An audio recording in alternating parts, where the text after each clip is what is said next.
All right, we'll start with an opening statement from Coach Wells, then we'll jump into questions. Okay. You guys hear me? Don, thumbs up. Okay, Eric, you got me. All right. Credit to Iowa State. They came out and I thought took it to us. Opening field goal block there early in the game, and huge play, nice play by our D line and getting a hand up and Zach. But guys, we struggled on offense. We couldn't get the running game going, that made us very, very one-dimensional. Obviously, we didn't do that good enough either.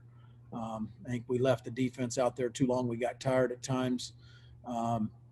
We got to be able to get off the field on third down. We struggled in that. And, offensively, we didn't help the defense one bit in terms of trying to prolong a drive and stay on the field. We struggled in third downs, and obviously something we need to go back to the drawing board and see exactly what we're doing. We've been good on third downs, so far this season, and not today. Credit to Iowa State's defense. So we'll go ahead and open it up. Don, you want to start us off? Matt, how do you foresee your quarterback situation going forward, and how will you determine who starts? Yeah, we'll evaluate that, Don, the next couple of days, David and I and the offensive staff. Besides, the obvious today, which is Iowa State's defense, what is Allen struggling with, and what kind of feedback are y'all getting from him on what he was seeing out there today? Yeah, I think we struggled just getting guys open, getting them in front of safeties or behind safeties. The run game did not help him at all, Don, and we've got to be able to open up the run game. Or is that it's just going to become a throw fest, and at some point, you got to take into consideration your defense is struggling, and you're trying to run the ball and at least establish the run in terms of that. But it's not something we really wanted to do, is get back into a full out drop back pass game. Go to Eric Kelly. Coach, what led, even with the offense struggling, to keeping Allen in there, and then what ultimately led to you bringing Henry in the fourth quarter? Yeah, I thought we needed a spark at the end of the third, the beginning of the fourth quarter, and that's probably the main position to be able to give us a spark, is to put Henry in. Then I think he responded well. We protected him, we made some catches for him, and he did a nice job moving the ball. Go to Jarrett Johnson. Hey, Coach, with a minute and 18 left in the first half, 2 timeouts, y'all decided to run the clock out. What went into that decision? Because we weren't going to get the first down, Jarrett, and I didn't want to put the defense right back out there. And then as far as the quarterback position, I have a question as well. What have y'all seen from Bowman to have him starting over Columbia? Because it appears, at least from my perspective, that the offense has been much more effective with Columbia in there behind center. Yeah, I think that's a fair statement, given the fourth quarter today, and even the part that that Henry had played in the second half of the Kansas State game. But we believed at the beginning of the week, if Allen was healthy enough, he gave us the best chance to win. He had not done anything in the Texas game or even at the beginning of the Kansas State game to make us doubt him or to have that be Henry's job based on that. But I think your point is very well merited after today. And like I answered Don, we will go back and we will evaluate that position and make a decision and move forward with whatever that decision is. Go to Ben Golan. Coach, coming into the game, where did you think you could have success against their defense? What was kind of the plan to attack them? Yeah, Ben, we thought we could get on the perimeter. Didn't do a very good job of that, whether it was blocking or schematics. Their safeties made plays. They made open field tackles. We didn't make anybody miss in terms of that. And quite frankly, we didn't have much success inside. And we thought we had some different things schemed up. We actually ran the ball better last year on them, but we struggled today. Go to Carlos Silva. Coach, I know you've been talking a little bit or a lot about Breece Hall. I guess what made him so successful today to where obviously you guys are trying to slow him down a little bit as best you could? Well, from the view on the sidelines, I can tell you it seemed like we weren't hitting him until he was in the second level, which tells me their offensive line did a nice job of blocking up front and getting up to second level linebackers, and it seemed like he was always running downhill today. Go back to Don.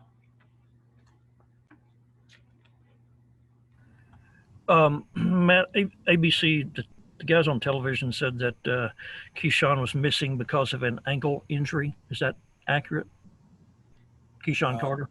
Yeah, I'm not going to comment on his injury status, exactly what it is, but he was out for this game.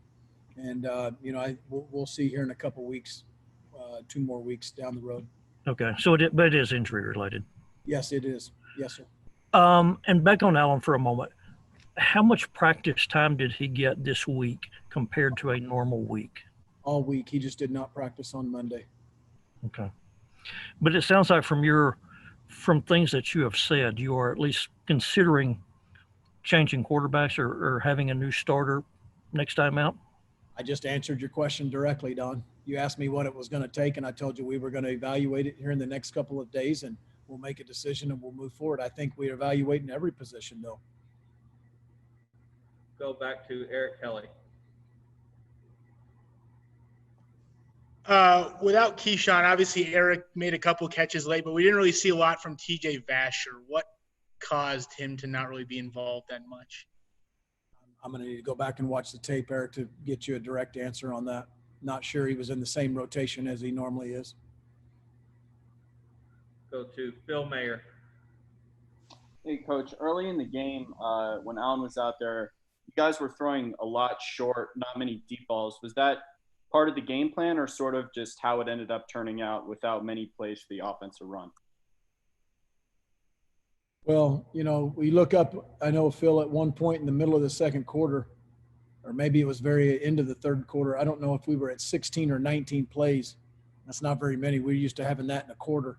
And so I think everything gets highlighted and everything gets quite a bit. It's just drastically over-evaluated in terms of, they're not throwing deep enough or they're not throwing short enough. Well, we got to put some dang plays together and maybe stay on the field in third down to continue to have a drive to be able to take play action shots. But, in the scheme of their defense, that's part of what it does, Phil, is you play 3 deep safeties and you're pedaling out of there quite a bit. You're trying to put a cap on top of those routes. And, we weren't even hitting the underneath and deep to medium routes. Go back to Eric Kelly.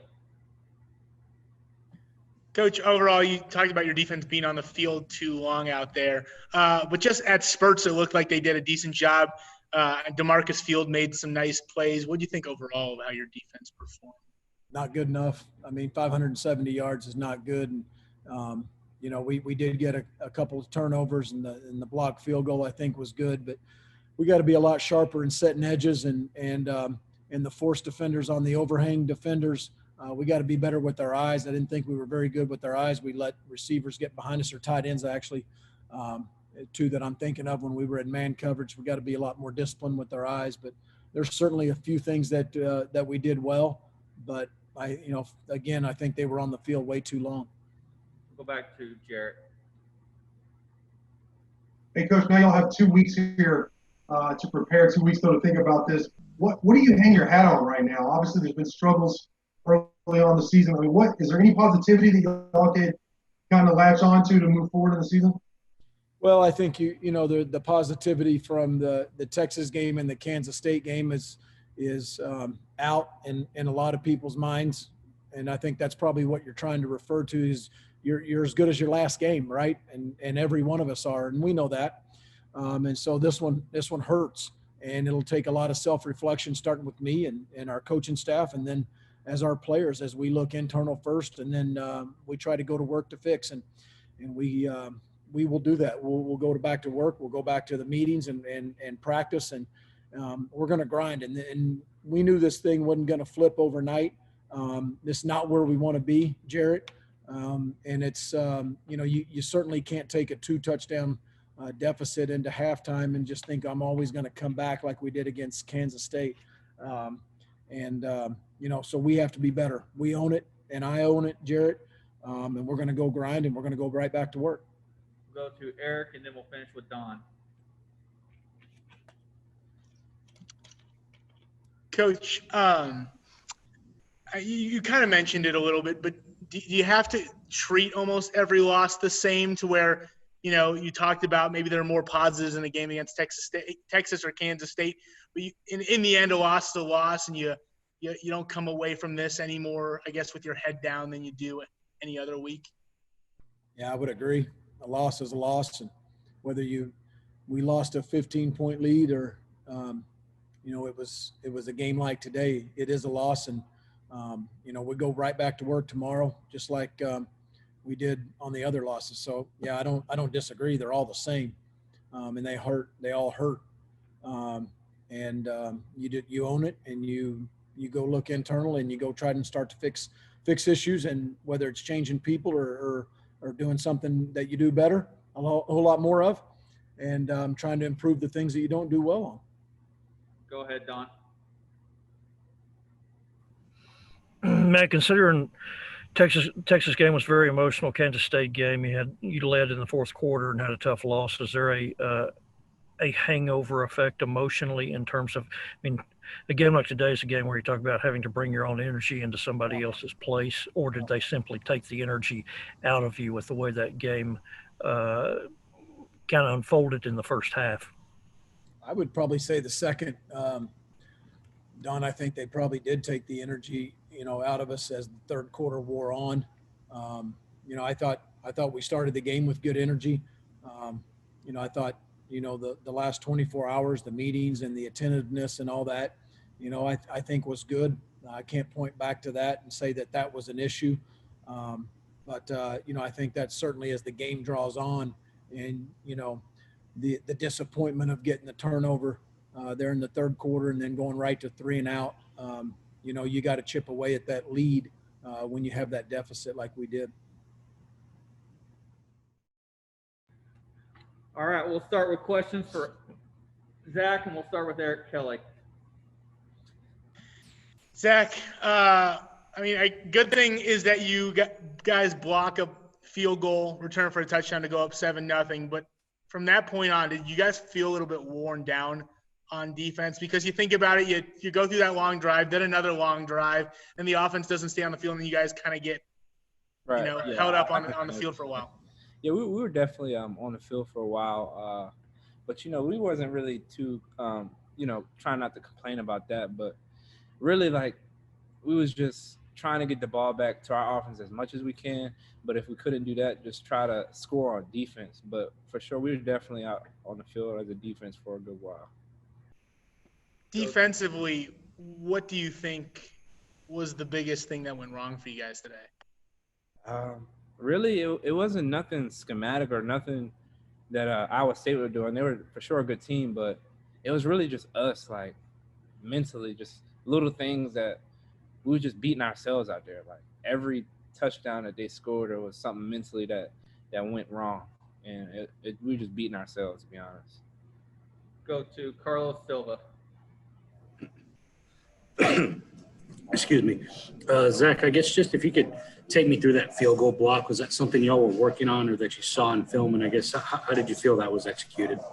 But yeah, we for sure worked on it in film, and we saw that West Virginia had the same type of block they had we had last year, and we just went out there and executed it. We didn't rush the corners this week on that first block. We would just scoop and score. So I was just there ready for the block and ready to score.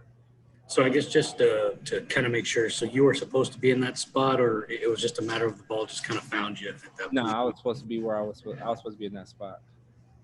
I guess last one from me. In terms of the way you played today, it seemed like you were a magnet to the ball. I guess what allowed you to be in a position to kind of be where the ball was, especially in crucial times where it was either a turnover or that block field goal? I would just say probably just hustling to the ball. But the ball for sure definitely was finding me a few times today. But I guess when you hustle to the ball, you never know what can happen. So. Do we have any other questions for Zach?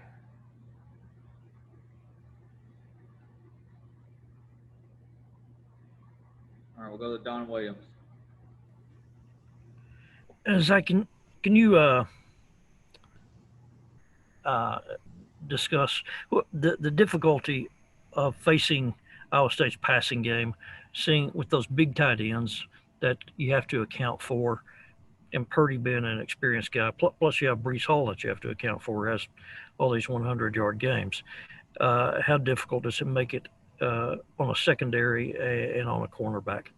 Yeah, for sure. It's already some type of a disadvantage because those guys are 6'6", 6'7", but there are three of them out there at the field at once at some points in the game. So accounting for them definitely was something that you couldn't take your eye off of either of them. So we're trying to get our best matchups with tight ends, putting safeties and like a spur linebacker on them, a bigger body.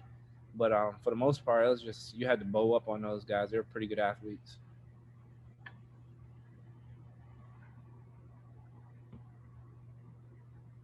Go to Ronald Clark. In a game like that where the offense isn't getting much production, is it, you talked about just trying to get the ball back to them in a way on defense? Do you sort of sell out more, sort of gamble on those throws and try and, force an interception or any type of turnover just to try and get some momentum for the offense? Mm-hmm. Yeah, for sure. Like in a game like that, you got to take it on defense. And that's really our mentality every game. You got to make production on a defense side of the ball, That's one thing we talk about going every time we head out to the field is, getting our hands on the ball, making plays on defense, fumbles, scoring, PBUs, picks, anything to get the offense some type of juice. And it's just like how the offense, we feed off the offense too. They go out there and score, and that gives us momentum to go out there and get a 3 and out. It works both ways. All right, that looks like he'll do it for Zach. We'll be back with Easy here in just a few minutes. Thank you. Appreciate it.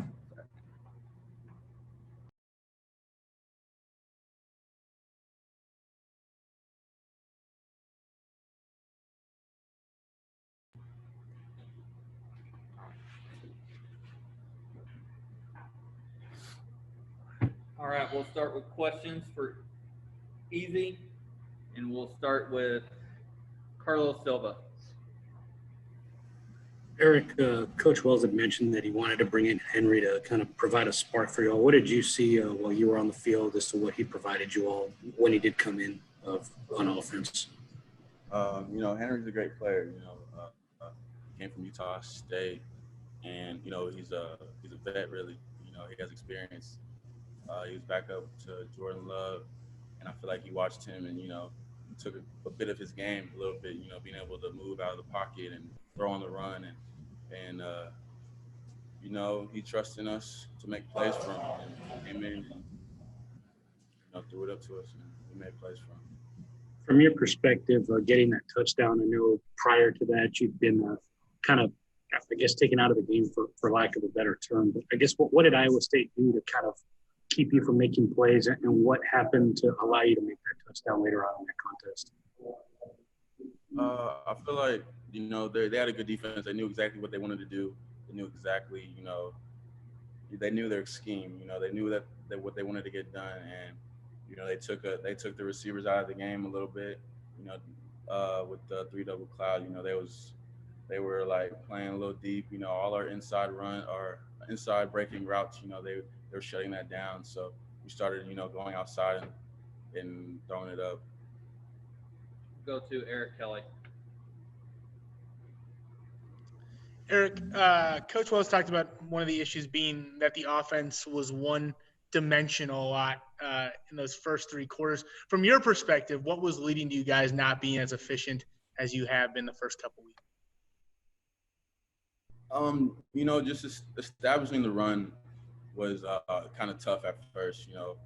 I feel like, if we were able to, break those runs, get a little bit, the pass game would open up because they'd have to, stop the run. But they were able to stop the run and stop the pass, and, they just kept to it. Not having Keyshawn out there, what did that do in terms of maybe taking a weapon off the field, receiving wise for you guys? Keyshawn, he's a baller, you know. So with a player like that, when he goes down, you know, you got to step up. You know, the young guys that are behind him, they got to step up. You know, they got to know what they got to do in order to get the job done. And with that, I feel like, you know, I can't wait for him to get back. But you know, when he's down, we got to still do what we got to do to put points on the board.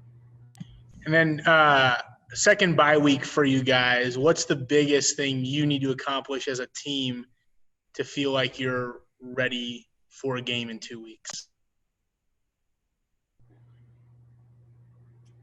You know, just improve on what we got to. We got to improve on what we need to do in order to win. I feel like just overall, we have things to work on, obviously, and we got to just work on those things and not go outside of that. And with that, I feel like we'll go into a good playing West V, and we'll put a lot of points on the board against them. Do we have any other questions?